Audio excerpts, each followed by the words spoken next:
مفتی صاحب ایک ویڈیو میں ایک پرندہ تھا، اس کے پر کھولنے کی وجہ سے اس کو آگ اور دھواں نکل رہا تھا۔ اس ویڈیو کے نیچے لکھا ہوا تھا کہ امریکہ کے جنگلات میں یہی پرندہ آگ لگاتا ہے، اور مزید لکھا ہوا تھا کہ نبی صلی اللہ علیہ وسلم نے اس پرندے کا ذکر حدیث میں کیا ہے۔ کیا واقعی ایسے پرندے کا ذکر حدیث میں ہے؟ حدیث میں ایسے کسی پرندے کا ذکر نہیں ہے کہ جس کے پروں سے آگ نکلتی ہو اور وہ جنگلوں میں آگ لگاتا ہو۔ حدیث میں کچھ جانوروں کے بارے میں کہا گیا ہے کہ بھئی خمس من الفواسق، کہ 5 طرح کے جانور یا پرندے یا چیزیں ایسی ہیں جو فواسق میں سے ہیں، ان میں چوہا ہے، ان میں کوا ہے، ان میں چیل ہے اور اس طرح کے ہیں، لیکن ایسا کہ کوئی پرندہ اس کے پروں سے آگ نکلتی ہو، ایسا کسی پرندے کا ذکر حدیث میں نہیں ہے۔ غیر مسلم کو اسلام کی دعوت دینا ضروری ہے کیا؟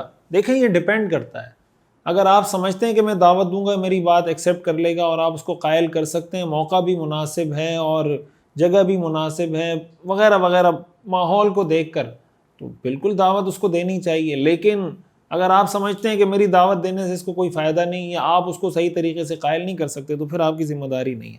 یعنی یہ کوئی جہاں آپ کو لگتا ہے، قرآن کریم میں آتا ہے نا فذکر ان نفعت الذکر، کہ اگر نصیحت فائدہ دیتی ہے تو نصیحت کرو۔ کافروں کے بارے میں یہی حکم ہے کہ اگر آپ کو لگتا ہے کہ بھئی اس کو فائدہ ہو جائے گا تو آپ اس کو دعوت دے دیں۔ تراویح کی اجرت کیوں جائز نہیں؟ تراویح کی اجرت اس لیے جائز نہیں کہ تراویح میں قرآن کریم ختم کرنا یہ کوئی ضروری کام نہیں ہے، ایک سنت عمل ہے، کوئی کر لے تو اچھی بات ہے، نہ کرے تو کوئی مسئلہ نہیں ہے۔ باقی امامت کی، تعلیم قرآن کی اجرت کا جواز اس لیے ہے کہ وہ ایسا ضروری کام ہے کہ اگر اس کو آپ چھوڑ دیں گے تو دین معطل ہو جائے گا، دین کے ضروری کام معطل ہو جائیں گے۔ تراویح میں اگر کوئی حافظ قرآن نہیں سناتا تو دین کا کوئی اہم کام معطل نہیں ہوتا۔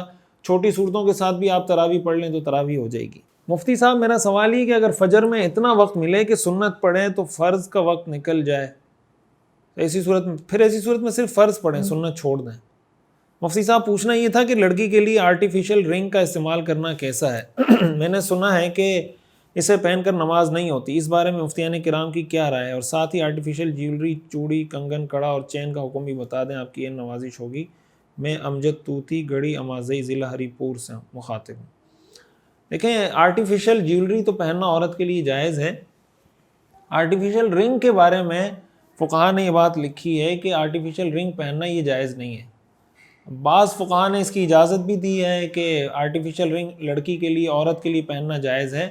بہرحال کوشش یہی کرنی چاہیے خواتین کو کہ آرٹیفیشل جیولری پہنے، اس میں تو کوئی مسئلہ نہیں ہے کہ آرٹیفیشل انگوٹھی نہ پہنے، لیکن اگر کوئی خاتون پہنتی ہے تو چونکہ بعض فقہا نے اس کی اجازت دی ہے اس لیے اس کی گنجائش ہے، لیکن یہ کہ اس کے ساتھ نماز نہیں ہوتی، یہ بات ٹھیک نہیں ہے۔ مفتی صاحب میں نے چند سال پہلے جنازہ گاہ گورنمنٹ کے پیسوں سے تعمیر کروایا تھا، کل لاگت 70,000 اس وقت کی تھی۔ جنازہ گاہ کے فرنٹ پر جو دیوار تھا وہ زیادہ بارشوں کی وجہ سے گرنے والا تھا، میں نے اپنے پیسوں سے اس دیوار کو دوبارہ تعمیر کروایا۔ اب جنازہ گاہ پر مجھ سے 2,40,000 لاگت آئی ہے۔ پہلے جنازہ گاہ کی لمبائی 30 گز تھی، اب میں نے اس کی لمبائی میں 15 گز کا اضافہ کر دیا، چوڑائی تقریباً 4 گز کا اضافہ کیا، اب میں جنازہ گاہ میں 15 گز کے اوپر مکان تعمیر کروا رہا ہوں۔ مفتی صاحب مسئلہ واضح کریں، اگر اس طرح جائز نہیں تو میں جنازہ گاہ دوسری جگہ۔ دیکھیں یہ مسئلہ آپ پہلے 2-3 دفعہ پوچھ چکے ہیں شاید، اور ہر دفعہ آپ مسئلے میں کوئی نیا ٹوسٹ لے کر آتے ہیں، کوئی نئی چیز لے کر آتے ہیں۔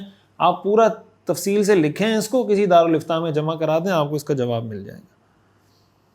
محترم مفتی صاحب السلام علیکم ورحمۃ اللہ وبرکاتہ۔ مسئلہ یہ کہ ایک شخص کے منہ میں نسوار رکھا ہے تو وہ شخص مصنون دعائیں، تسبیحات، ہر قسم کا ذکر کر سکتا ہے؟ سنا ہے کہ اگر نسوار منہ میں ہو تو ہر قسم کا ذکر کرنا مکروہ تحریمی ہے۔ نواز خان بٹاگرام سے۔ نہیں، نسوار ہو تو ذکر کر سکتے ہیں، اچھا یہی ہے کہ جب ذکر کریں تو نسوار منہ سے پھینک دیں، لیکن کوئی ذکر کرنا چاہے تو ذکر کر سکتے ہیں۔